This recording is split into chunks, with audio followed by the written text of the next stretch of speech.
Gracias de venir, Fabio, gracias por estar acá. ¿Cómo andás? Muy bien, Ernesto, gracias por la invitación. Y hay cola de gente consultándole cosas acá, ¿eh? ¿Cómo hago con esto? ¿Cómo que puedo comer este compuesto? Etcétera. Te debe pasar en todos lados, ¿no? Sí, absolutamente. Donde vas allá y te dice, a ver, ¿cómo? A ver, empecemos por lo general, ¿no? Si querés hablar de los octógonos, hablá, si no, no. Eso me parece de segunda importancia al lado de lo que la gente va a escuchar ahora. ¿Qué es un elemento ultraprocesado o alimento ultraprocesado? ¿Qué es eso? Bueno, básicamente los alimentos se pueden categorizar de acuerdo a alimentos naturales, alimentos procesados y ultraprocesados.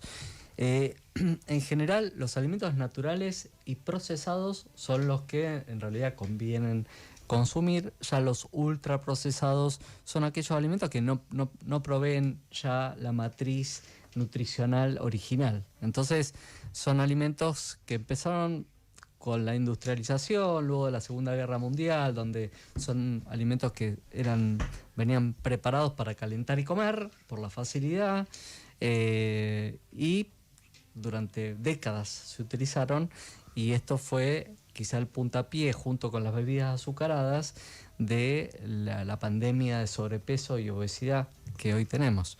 Entonces, y con el tiempo se empezó a estudiar que los ultraprocesados, no estamos hablando de los procesados, o sea, cualquier alimento que necesita de recolección, transformación. Por ejemplo, el yogur es un producto procesado, no es la leche, ya tiene un proceso, pero no es un ultraprocesado. Bueno, por lo menos aquellos que no tienen azúcares agregados ni químicos. Pero los productos ultraprocesados, donde ya lleva colorantes, conservantes, emulsionantes, esto sí está evidenciado que va deteriorando sobre todo lo que es la salud digestiva y la salud en general, ¿sí? Porque aparte están diseñados para que el individuo quiera comer y no pueda dejar de comer. ¿Están pensados así? Sí, sí, claro. ¿Y por qué cómo hacen para que...? Porque no deja de ser una industria, la industria quiere vender y lo diseñan en cuanto al balance de grasa, de azúcares, de crocancia, de consistencia, para que el individuo coma y quiera seguir comiendo.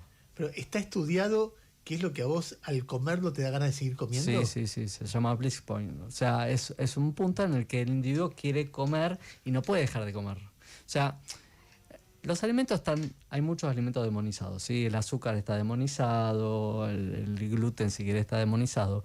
Pero lo malo de esto es, a nadie va a comer azúcar así como viene, no es agradable.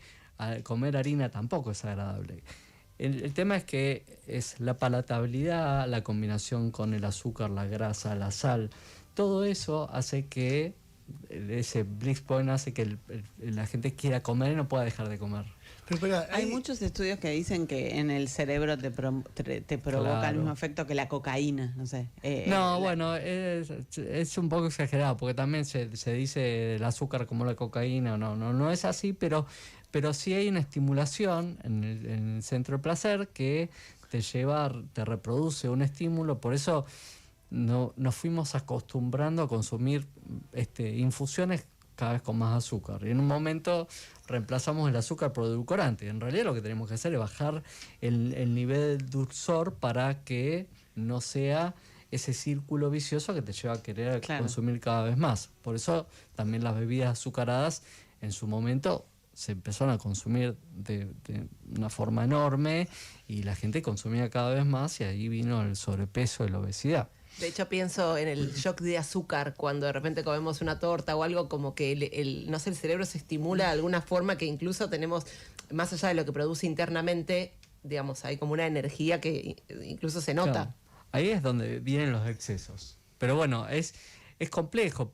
A ver, un deportista que hace una actividad durante horas necesita ir incorporando azúcar, porque si no baja la energía. Esto tiene que ver todo con el azúcar a nivel cerebral y los depósitos de glucógeno, del depósito de azúcar que uno tiene, y ahí es donde baja, y donde come azúcar empieza a levantar. Bueno, Esto en un deportista está bien. Ahora, donde hay sedentarismo, no hace actividad y es tener excesos, es donde viene el problema y todo esto puede conllevar un tema metabólico, ¿no? A ver, ejemplos, te pregunto por alimentos. Pan, por ejemplo, el pan de la panadería, ¿es ultraprocesado?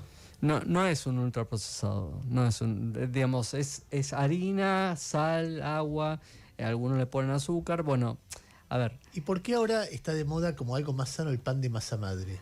Ok, porque originalmente el pan se elaboraba como pan de masa madre, son fermentaciones largas que no utilizaba la levadura, los tiempos eran otros y esa fermentación rompe muchos enlaces de gluten, hidratos de carbono, proteínas y lo hacen más digestible, o sea, pueden digerirlo mucho mejor y no generan síntomas y no tienen productos agregados, por eso el pan de masa madre se tolera mucho mejor. Pero por ejemplo, está demonizado el gluten. Hoy sabemos, y hasta el momento, salvo que se logre demostrar otra cosa, el gluten, que es una proteína que está en cereales como el trigo, la cebada, el centeno, que solo afecta al paciente celíaco, está demonizado como que genera daño. Y en realidad no pasa por ahí. Inclusive hay estudios que se hicieron en pacientes celíacos luego de haber abandonado el trigo que se deteriora la microbiota. Porque el pan tiene algo que se llama fructanos que terminan actuando como alimento a la microbiota y eso... La microbiota es la vida celular que hay en el intestino, la vida de bacterias. Lo que antes se conocía como flora intestinal. Claro, flora intestinal. Hoy se le dice microbiota y se sabe que tiene muchas funciones para el equilibrio en el organismo, ¿sí? Y nutre muy bien todas las células intestinales y genera un equilibrio también en la barrera hematoencefálica para disminuir el riesgo a progresión de, por ejemplo, demencia, Parkinson, pero bueno. A ver, yo lo que entiendo de lo que está diciendo Fabio es que en los últimos años se ha producido una revolución en cómo se mira el intestino. Antes el intestino era una parte del aparato digestivo y ahora lo que vos tenés en el intestino define, por ejemplo, la evolución de la posibilidad de llegar al Parkinson o a demencias seniles o a Alzheimer. Y después también la defensa del organismo, ¿no? También había leído que lo que vos tenés en el intestino, la flora intestinal o la microbiota, define la eficiencia del sistema inmunológico. Totalmente, o sea, ayuda a la maduración del sistema inmune y a mantenerlo. Eso se vio mucho en pandemia, por ejemplo, aquellos individuos que tenían mejor estilo de alimentación y actividad física se enfermaban menos y cuando se enfermaban era mucho menos grave que aquellos que tenían una mala alimentación. Es una cosa increíble, sí, ¿no? Sí, es increíble. ¿Vos te recibiste de médico hace cuánto? 30 años. 30 años. ¿Vos viste esta revolución? Sí. Aparte, el cambio... ¿Y siempre fuiste gastroenterólogo? No, yo hice clínica para después hacer gastroenterología. Está bien, o sea, poner hace 25 años sos gastroenterólogo. Sí. Y una cosa era mirar el aparato digestivo como una forma de ver cómo está la digestión y ahora estás viendo el aparato algo digestivo funcional, como completamente algo central de todo e integral con todo el organismo, con el sistema nervioso, con la parte muscular, o sea, la piel, todo el interjuego que hay entre bacterias y piel. La verdad que lo que estamos viendo es fabuloso.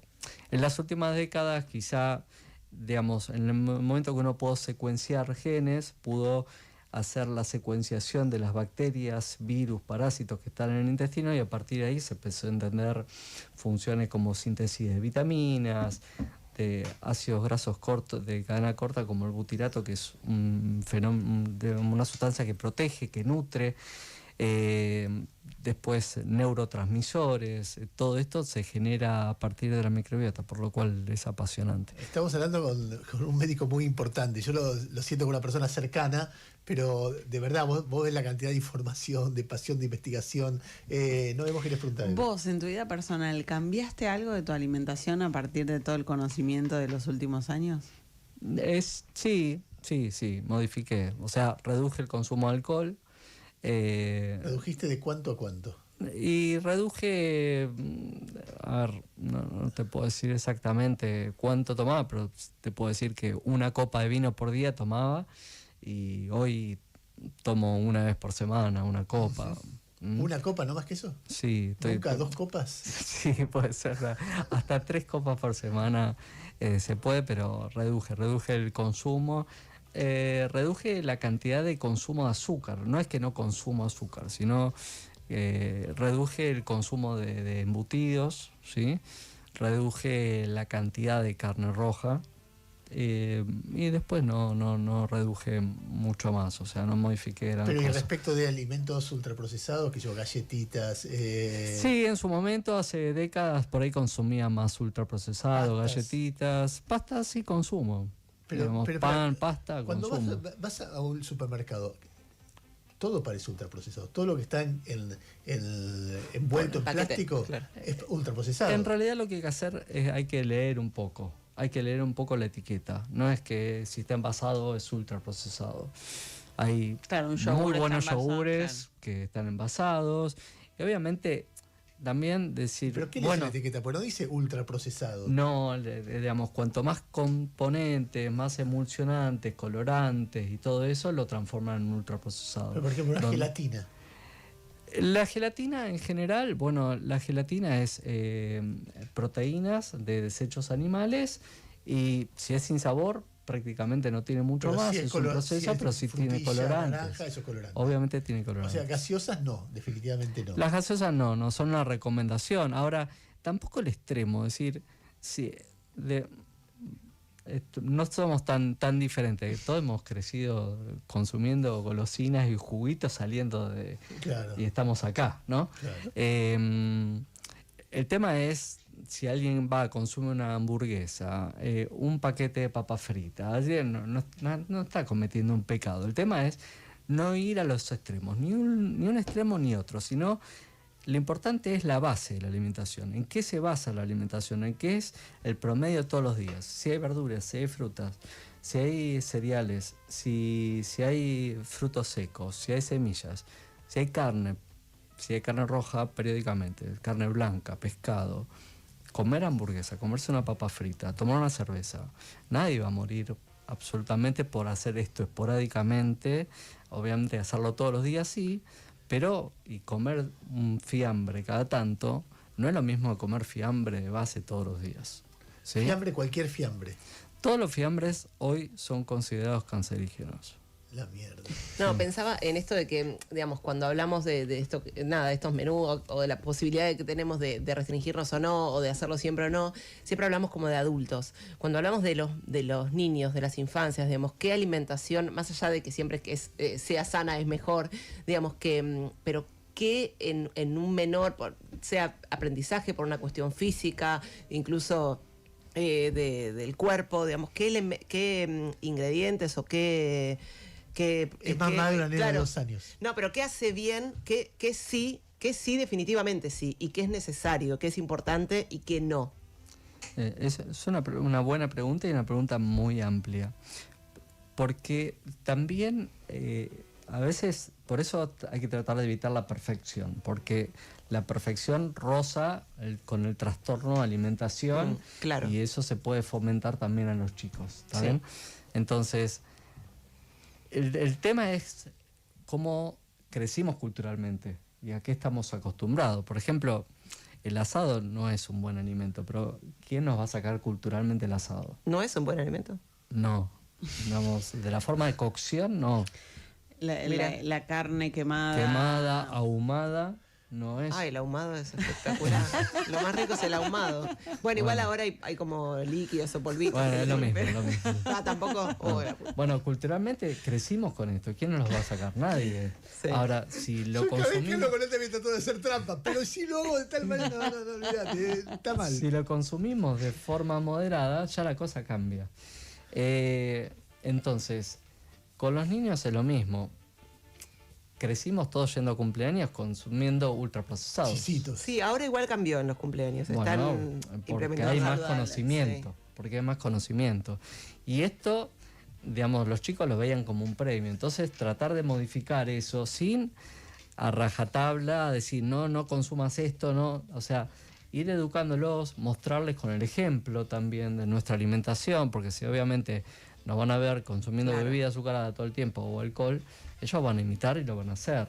Pero no ir al extremo, no extremadamente, eso termina generando a la larga un trastorno de alimentación en el adulto y en el niño, ¿no? Sí, que me impresiona que tu laburo de difusión es un laburo de prevención, vos estás previniendo enfermedades, que es un laburo de educación también, porque un Sí. médico piensa, el médico lo que tiene que hacer es curar una enfermedad. Y la verdad que uno piensa que mejor prevenirla, mejor que llegue lo antes posible, lo más largo. Entonces, la investigación tiene que ver con como una advertencia, ¿no? Fíjate que si no ordenás un poco la forma de alimentar, te complica. Desde que podés tener Alzheimer hasta que tu organismo se defiende peor de enfermedades, hasta que tus músculos son más débiles, etcétera. Es como yo siempre pienso cuando preguntaba ya mi mujer, fanática de la verdura. Entonces hizo una cosa de educar a los chicos a que les guste la ensalada. Vos ponés ensalada en mi casa, ponías lechuga en un bowl y se peleaban por agarrar y iban por la frita. Para mí son enfermos. Es decir, para mí es una enfermedad eso, es un problema patológico. Pero logró eso y la verdad que les encanta. Y yo lo tomo como un remedio. Yo siempre como un poco de ensalada porque ya lo tengo claro. Pero es un remedio, ¿no? No, y pensaba en esto que estaban hablando antes de que el tema de los octógonos o que el doctor decía hay que mirar las etiquetas. Es complementario. Me parece que hay un montón de personas, y me incluyo, que a veces no miramos etiquetas porque, bueno, estamos pero apurados. Tenés un concepto. Pero tenés un concepto como sobresaltado de, bueno, che, ojo con esto. Después, bueno, uno puede ir a mirar la etiqueta que es necesario también, ¿no? Pero me parece que, a mí me parece que suma. El tema de los octógonos me pareció una buena medida en su momento. Creo que necesita una modificación. O sea, muchos alimentos que muchas veces son naturales y estamos acostumbrados a consumirlos tienen más de 3 octógonos y no por eso pasa a ser un veneno. Sí, uno toma conciencia de cantidades a consumir. Claro. Pero quizá los octógonos, lo que habría que haber hecho es colocar los octógonos sobre los agregados del alimento. O sea, por ahí un yogur ya tiene octógono de grasa, octógono de azúcar. Y en realidad lo que hay que hacer es, a partir del alimento natural, decir, bueno, esto está agregado y a partir de ahí se colocan octógonos o se hace la advertencia. O sea, más Tipo sutil. semáforo. Sí. Tipo semáforo podría ser. Esto sirvió para que la gente tome conciencia, está consumiendo este alimento que tiene exceso en sodio, exceso en grasa, en grasas saturadas sobre todo, en calorías. Entonces, a partir de ahí la gente toma conciencia. Hay otros países, Estados Unidos uno va, ve el menú y al lado del menú te colocan la cantidad de calorías que tiene cada plato. ¿Sí? Entonces, para tomar conciencia de cuántas calorías está consumiendo con cada plato o con cada postre que vas a consumir. Eso por ley. Sí. El octógono es Latinoamérica nada más. Pero hay algo más de voluntad de los productos de estar identificando si tiene algún exceso. Pero ¿Lo ponen o no lo ponen? Identifica algunos, no todos, no todos. Pero ayuda a tomar conciencia. Quizá es una vueltita que hay que hacer y colocar sobre lo que tiene exceso o agregados, ¿sí? Es eso. Y se está tomando conciencia de los ultraprocesados, la gente va tomando conciencia, va cambiando la forma de alimentación. Hoy, digamos, vos me preguntabas cuando yo me recibí. Cuando yo me recibí, mi primer contacto en un hospital era en el piso de geriatría. Y geriatría era a partir de los 70 años. ¿Y hoy se ha modificado notablemente. La expectativa de vida en 3 décadas creció enormemente. Y esto gracias al conocimiento, a hábitos, alimentación. Y la calidad de vida también de las personas que envejecen. Totalmente.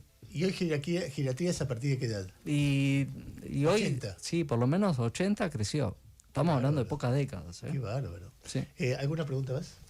No, me hace pensar mucho en cómo como. El doctor. No, es tremendo, es quiero tremendo. llegar a casa para... No hay que extremar. Eso de por sí es importante. No extremar. Nueces, no. Sí. sin duda. Sí, Castañas frutos también. secos. Sí, pero me parece que semillas. bueno, López verduras, las cosas sanas. López Me parece Recetti que decía, la mejor farmacia es una verdulería. ¿Querés una buena farmacia? Anda a la verdulería de... Sí, pero me parece que también de todo lo que dijo, como decía, bueno, tampoco es que no se puede, tampoco es que es un montón, tampoco te vas de mambo para acá. Me parece que es un poco del equilibrio, un poco de todo y un poco de, bueno, tener conciencia a la hora de, bueno, me voy a zarpar con esto, bueno, mañana, pasado, no, debemos tener, qué sé yo, ser un... Inclusive hoy ahí salió un trabajo muy importante que lo que dice, lo más importante es lo que uno deja de consumir. Si deja de consumir nueces, si deja de consumir verduras, frutas, semillas y tabaco, obviamente, el exceso de tabaco, el consumo de tabaco, el alcohol y el sodio, eso es lo que más impacto tiene. No tanto en... Yo tengo una si voy a última comer consulta. Yo me vengo más o menos cuidando porque conozco todo esto y qué sé yo, qué sé cuánto, y además que yo me siento mejor si me cuido un poco.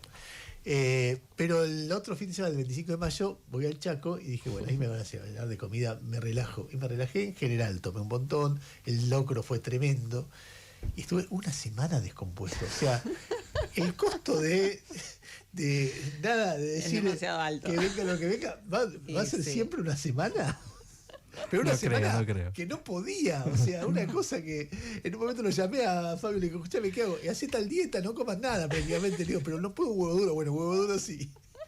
Y tardé recién el domingo, estaba bien. La puta madre, ¿cómo se hace para...? No hablamos del huevo tanto que nos obsesiona en este programa. El huevo es genial, ¿no? Sí, el huevo es un alimento completo, tiene todos los aminoácidos esenciales, así que... Pero, ¿cuántas yemas se puede comer por día? No hay un límite, o sea, que también eso, ¿no? Es ahora, si algo es bueno, agarramos y exageramos en eso. Si sabemos que el aceite de oliva es bueno, nos levantamos y desayunamos 3 cucharadas de aceite de oliva, porque somos fanáticos. Sí. O sea, todo con prudencia. Y si el aceite de oliva es bueno, se pone sobre los alimentos antes de comerlos y con eso es suficiente. Además le da un gusto bárbaro. Sí.